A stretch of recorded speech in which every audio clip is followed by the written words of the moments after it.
Do you want me to say who I am and all that?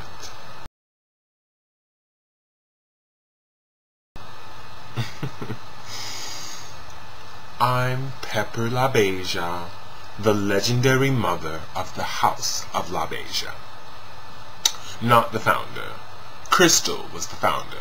I just rule it now. With a soft glove.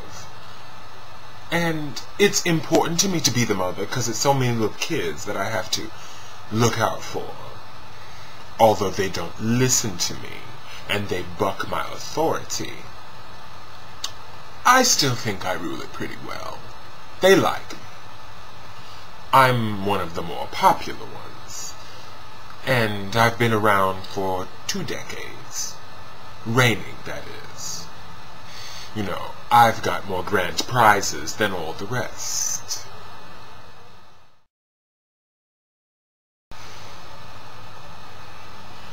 Those balls are more or less like our fantasy of being a superstar.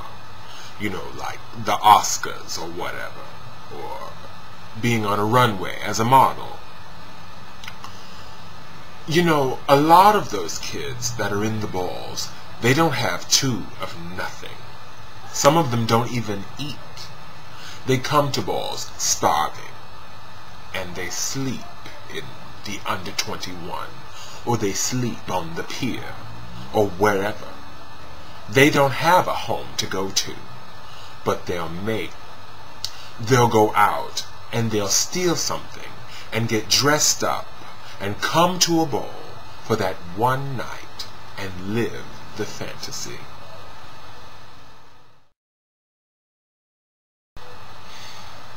When I first started going to balls, it was all about drag queens, and they were interested in looking like Las Vegas showgirls. Back pieces, tail pieces, feathers, beads, and all that. But as the 70s rolled around, the thing started changing. It started coming down to just wanting to look like a gorgeous movie star like Marilyn Monroe, Elizabeth Taylor. And now they went from that to trying to look like models like Iman and Christy Brinkley and Maud Adams and all those children. My mother knew I had trophies, which I was telling I wanted for basketball, and I had won trophies for running track. I was walking up 145th Street with my girlfriends. I had on white hot pants, a chiffon blouse, a ponytail, and my father was waiting for the light in his car, and he saw me. He recognized me. And he went straight to my house before I could get there and told my mother, "Your son is a woman." She didn't press it then, but like maybe a few months later, when she noticed that I had breasts, everything started coming together. She really was devastated. "How could you have breasts bigger than mine? You're growing nails. You're becoming a woman right before my very eyes. I can't hold my head up. I'm embarrassed." And she still loved me, but the nagging and the, oh my God, about this woman's clothes. And when I had women's clothes stashed in my closet and she found them, she would destroy them. She burnt up a mink coat. I was, devastated. She smelled the perfume in it that I liked to wear, which was Jungle Gardenia at the time. And she said, "This ain't no girl's coat, this is your coat." Took it downstairs in the backyard, the building, and burnt it. And I stood there and cried like a baby. As long as I have a mustache and all that, it's cute for me. She don't want me being in no girl's clothes. She can't take it.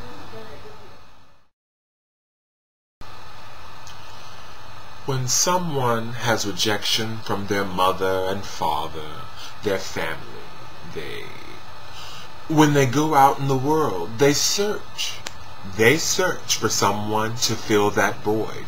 I know this for experience because I've had kids come to me and latch hold to me like I'm their mother or like I'm their father, and because they can talk to me and they're gay and I'm gay, and that's where a lot of that baldness and the mother business comes in, because their real parents give them such a hard way to go. They look up to me to fill that void. But a lot of these kids that I meet now, they come from such sad backgrounds. You know, broken homes or no home at all. And then the few that do have families, and the family finds that they're gay, they X them completely. The House of LaBeija is the legendary house above all of them. I have the most members, I'm the most popular. New York City is wrapped up in being LaBeija. So, it speaks for itself. And I am the fiercest mother out of all of them.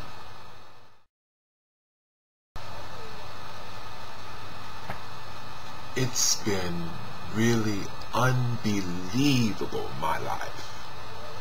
If I was to die today or tomorrow, I cannot say that I have not had an exciting life. I have had a fabulous, and I'm not rich, mind you. Just imagine if I had the dollars. Oh, it would be too much for the world. If I had the riches and I had the fame, trust me, all of y'all in here would be rich for points. 'Cause I'm very generous, you know. I wouldn't enjoy having a whole lot of money, like being a millionaire and hoarding it. You know, I'd share it with all my loved ones. You know, I'd want them to have it too. We'd all have to go. I'd want to charter a plane and we all fly to Paris. I've been a man, and I've been a man who emulated a woman. I've never been a woman. I have never had that service once a month. I've never been pregnant. You know, I can never say how a woman feels. I can only say how a man who acts like a woman or dresses like a woman feels. I never wanted to have a sex change. That's just taking it a little too far. You know, because if you decide later on in life to change your mind, you can. Once it's gone, it's gone. A lot of the kids that I know, they get the sex change because they felt, oh, I've been treated so bad as a drag queen. If I get a pussy, excuse the expression, I'll be treated fabulous. But women get treated bad. You know, they get beat, they get robbed, they get dogged. So, having the vagina, that doesn't mean that you're going to have a fabulous life. It might, in fact, be worse. You know?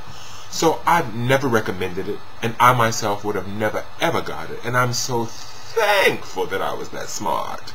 Because right about now, this next 40 or so years that I'm going to be here, I'm going to live.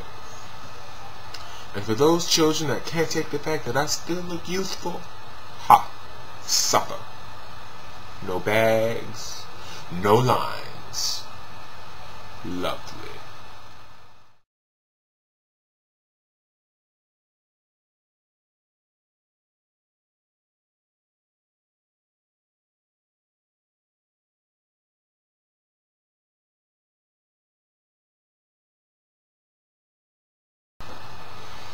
Bring the cameras closer, Mr. DeMille.